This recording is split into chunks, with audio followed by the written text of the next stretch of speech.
Des milliers de manifestants dans les rues de Tel Aviv. Ils réclament la fin de la guerre, le retour des otages retenus à Gaza, mais surtout, la tête de Benyamin Netanyahou. C'est la décision du Premier ministre de limoger Ronen Bar, le chef du Shin Bet, les services de sécurité intérieure, qui a mis le feu aux poudres. Un décret suspendu ce vendredi par la Cour suprême. À la tribune, le leader de l'opposition appelle lui à la grève générale si la mesure est maintenue. Si cela se produit, le pays tout entier devrait s'arrêter. Tout doit s'arrêter. L'économie doit se mettre en grève. Le seul système qui ne doit pas s'arrêter est le système de sécurité.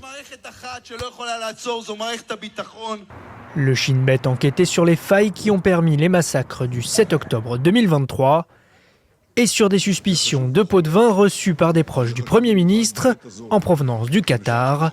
Autant de raisons pour Benyamin Netanyahou de remplacer le chef de l'agence. L'opposition dénonce une dérive autoritaire, des accusations qu'il balaye d'un revers de la main. Ronen Bar ne restera pas à la tête du Shin Bet. Il n'y aura pas de guerre civile et Israël restera un État démocratique. Les faits sont clairs comme de l'eau de roche.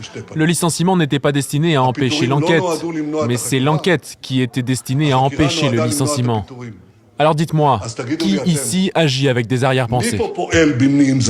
Le gouvernement doit également se réunir dimanche pour entamer une procédure de licenciement à l'encontre de la procureure générale, une fervente critique de Benyamin Netanyahou. Une manifestation contre sa destitution est prévue dimanche devant le Parlement et devant la résidence du Premier ministre à Jérusalem.